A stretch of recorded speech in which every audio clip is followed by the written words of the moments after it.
punya sifat sedikit kayak semacam whistleblower. Whistleblower tuh Mas Ipeng saya lihat sih sering mengeluarkan informasi-informasi yang tidak dikeluarkan oleh institusi resmi. Jadi saya ingin Mas Ipeng coba bercerita, coba dari kacamata Mas Ipeng, saya ingin tahu di lapangan tuh kayak gimana, Mas?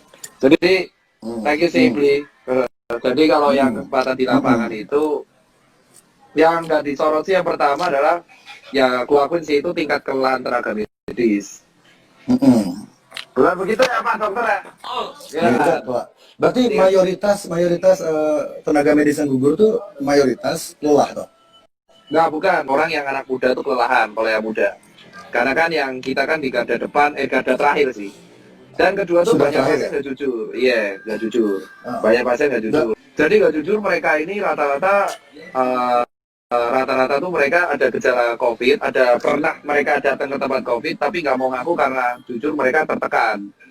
Banyaknya media-media yang memplesetkan statement dokter sih. Kalau nggak salah ya, itu dia mengatakan kalau tes massal itu nanti yang kemungkinan kecek itu akan banyak, jadi hasilnya bisa meningkat. Tetapi tiba-tiba di beberapa media tertentu itu digoreng seolah-olah ID mengatakan 1.000 jenazah. Semenjak kejadian itu jujur kita takut dipelintir. Nah, kalau yang gugur jujur aja dari 35 itu kalau nggak salah ya Bli ya, itu ada 6 atau 7 kalau nggak salah nih disclaimer yang tidak karena COVID secara langsung. Kalau yang bapak paling banyak, gugur paling banyak. Jakarta ya? Iya, paling banyak Jakarta. Terus ada yang tertular dari luar negeri, benar nggak? Ada yang impor case, terus ada yang tertular dari tempat praktek. Terus ada yang karena kelelahan, terus ada tertular. Ada yang karena sakit jantung juga. Oh Mas, revisi Mas, yang wafat 25 Mas. Oh kan, kalau tenaga medis itu sama perawat juga kan? Perawat. Jadi kalau dokter doang 25, kalau sama tenaga medis 35.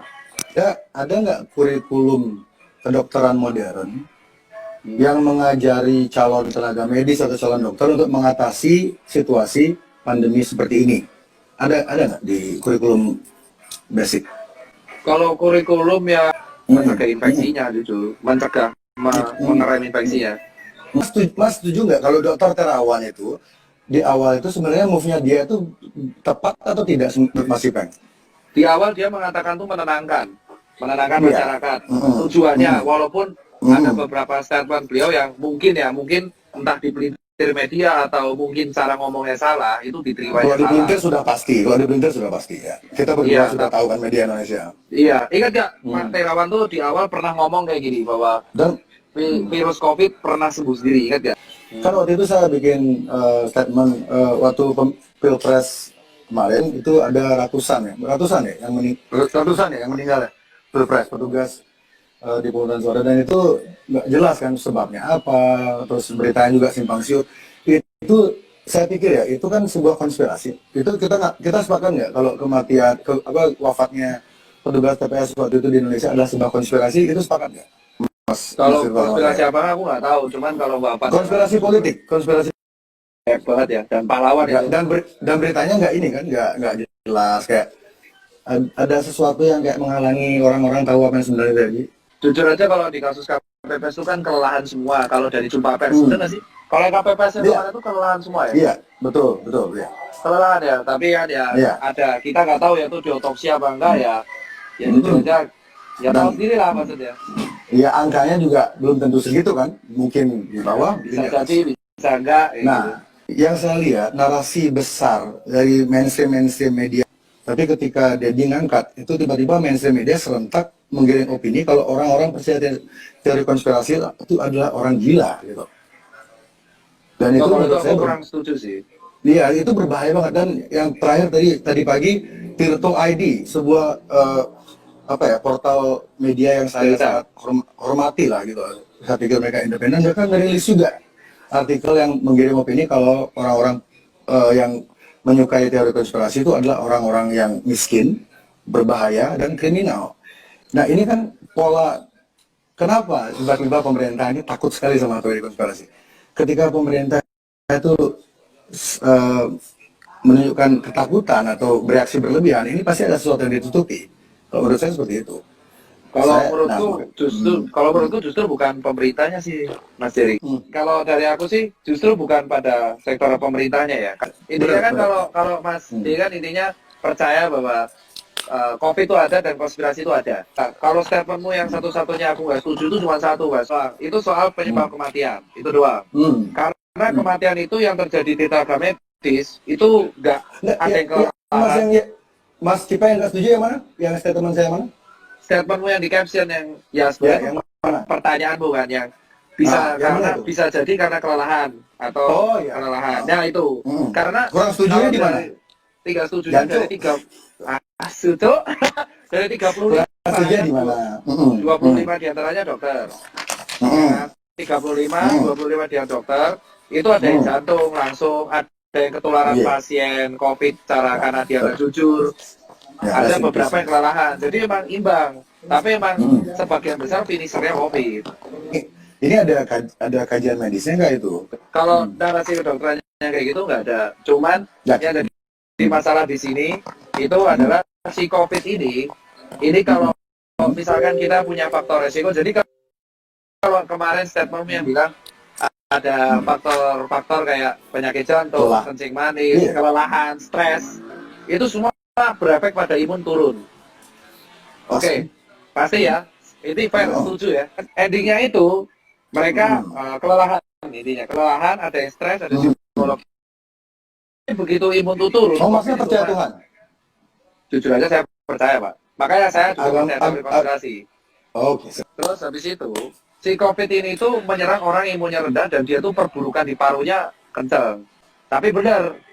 Dan perburukan rendah. Dan ini statement ya, dari analoginya aku ketemu ketua BNPB Pak Doni dan aku ketemu beberapa orang, mereka mengatakan yang dihadapi tenaga medis tenaga medis sekarang itu baru 20%-nya yang memiliki gejala. Dari 20%-nya 20% itu yang bergejala berat.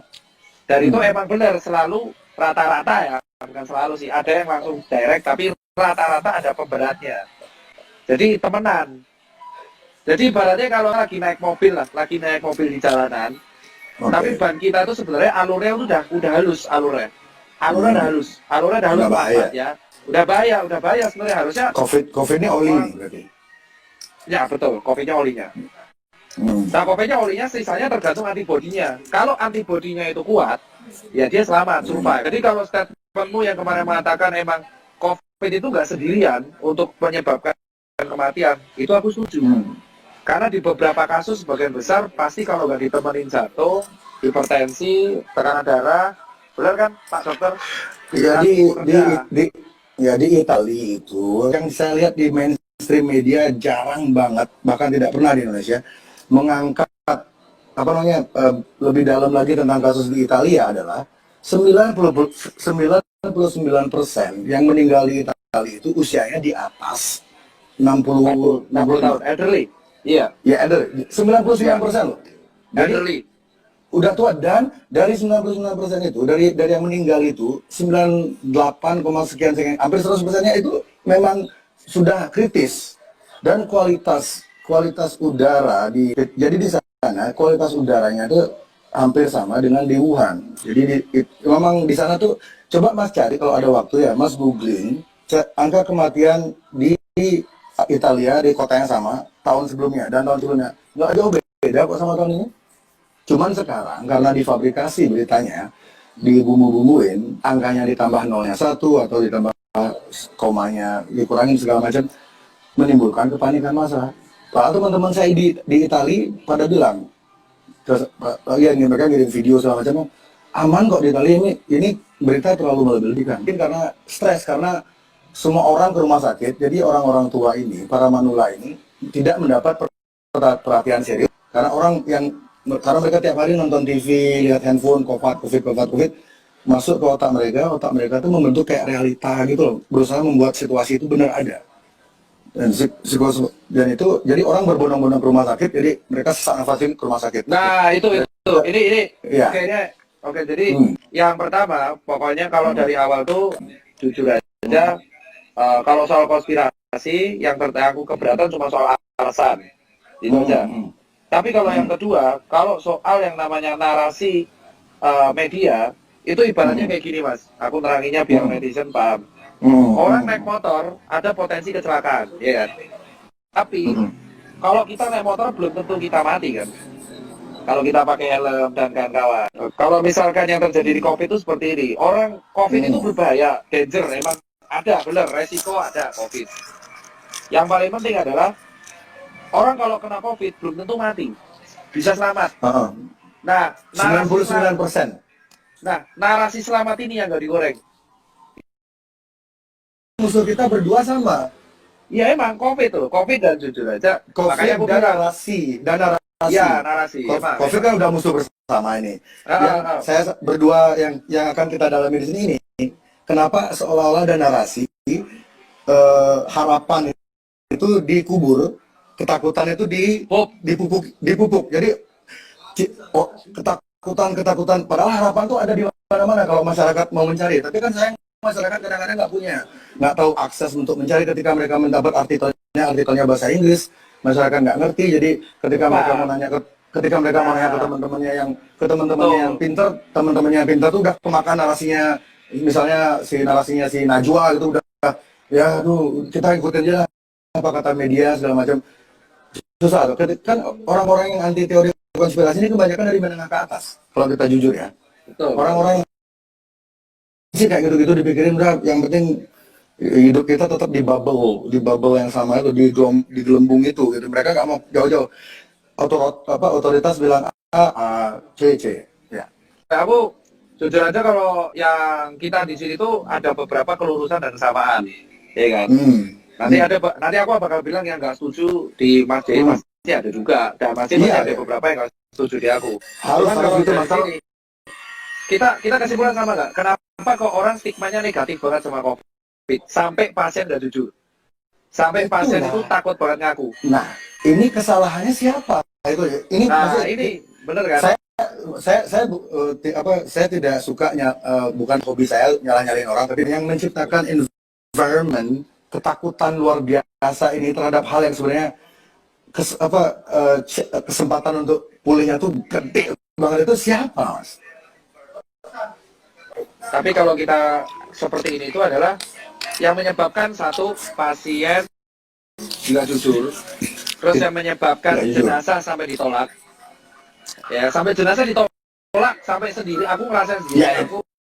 Aku tuh pulang ke komplekku aja, aku sempat mau diusir, Mas. Seperti Pak Terawan tadi itu ya, persis omongannya sama, substansinya sama. Misalnya contoh Najwa Shihab. Apakah masyarakat akan menganggap itu sebuah lelucon? Tidak, jujur aja. Aku berani. Benar. Ya, berarti ini bukan tentang message-nya sebenarnya kan? Iya, tapi tentang figur yang ngomong. Tentang ini kan visual berarti kan? Visual keterikatan emosi. Dan sistemnya kalau Mas Dil ya, pemerintah tuh sistemnya udah pengen menenangkan masyarakat. Ketika kita pengen menenangkan masyarakat, contoh kita menenangkan masyarakat, mengenai kematian atau apapun, itu rata-rata yang digoreng adalah tentang narasi buruk. Emang itu benar, dan itu aku nggak bisa sebut medianya. Mungkin Mas Dil pasti punya datanya sendiri kan.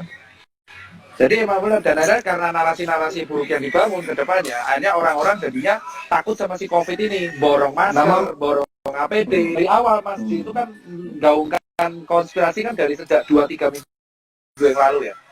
Iya.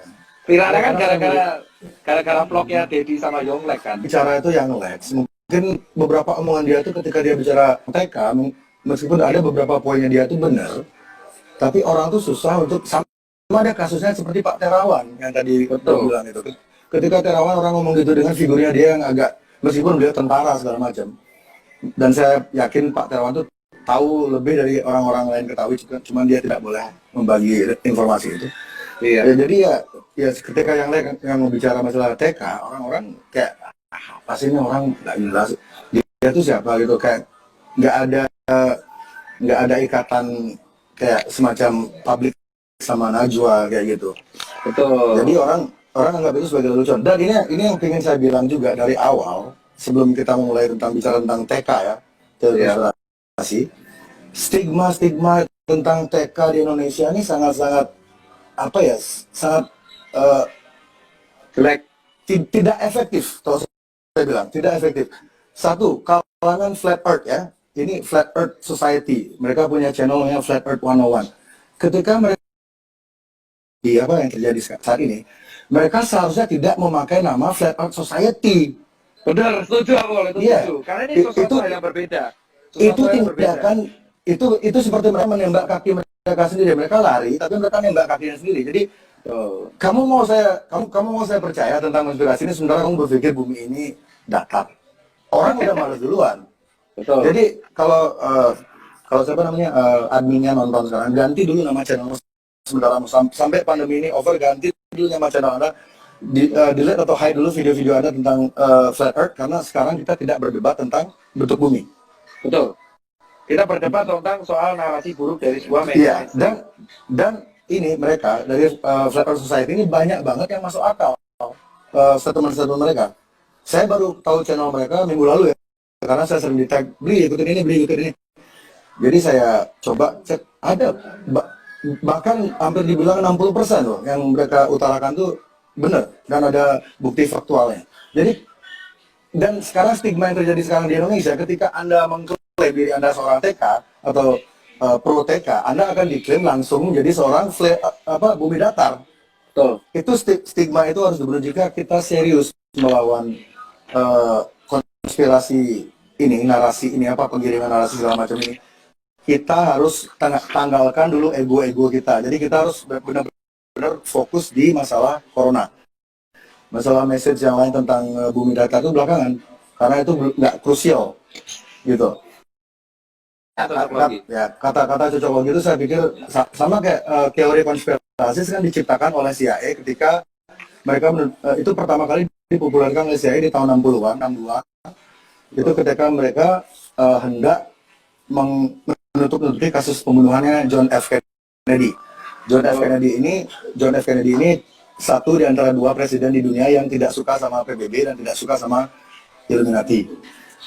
Ya, dan kita tahu nasib mereka berdua seperti apa. Dan jadi jika di dunia barat mereka kata teori konspirasi sini dipopulerkan oleh CIA untuk mendiskreditkan orang-orang yang punya narasi berbeda, mendiskreditkan investigasi-investigasi yang bersifat mendalam tentang apapun yang CIA lakukan. Jadi mereka tuh sengaja mereka ciptakan agar orang-orang menganggap orang-orang seperti saya atau 50%-nya Dr. Tirta itu orang gila gitu. Dan berapa persen Mas yang sudah usianya senja terus sudah kemudian itu?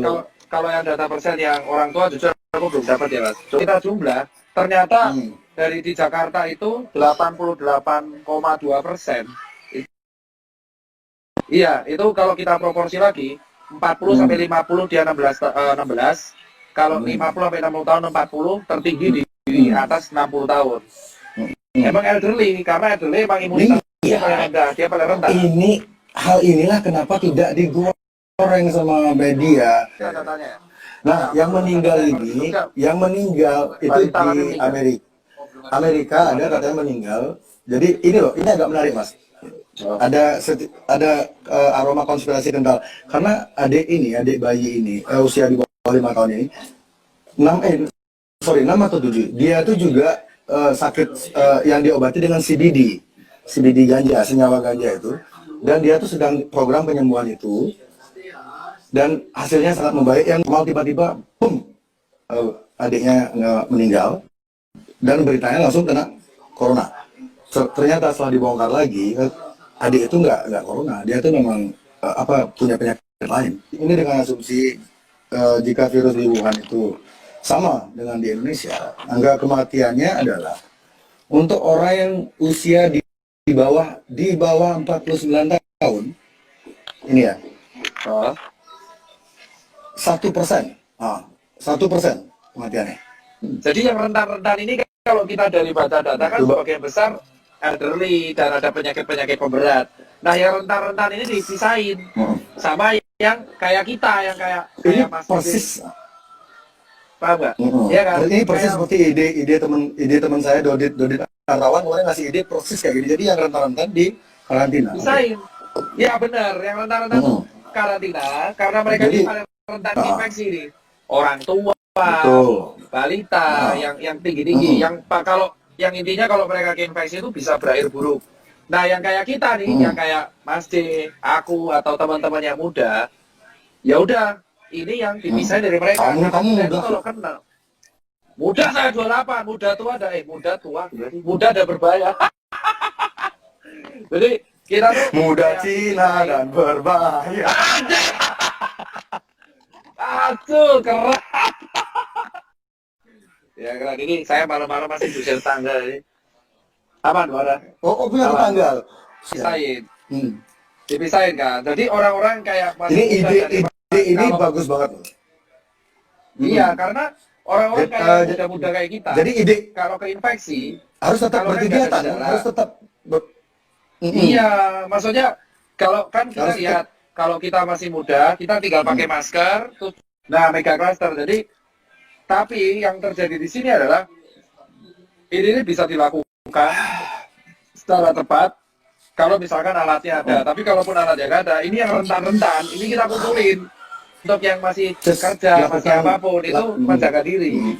Lah, ya lakukan kegiatanmu dengan normal dengan catatan itu adaptasi tadi sedikit ada Iya. hal-hal baru yang kamu lakukan tapi tidak merubah esensi apa yang kamu lakukan. Jadi kamu tetap bersosial, tetap ketemu orang, tetap kerja, tetap berkarya. Setelah seperti itu, kita Yang tenaga mega medis cluster, ini, ya. jadi tinggal Nah, tenaga medis jadi bisa lebih fokus untuk mengurusi Betul sekali.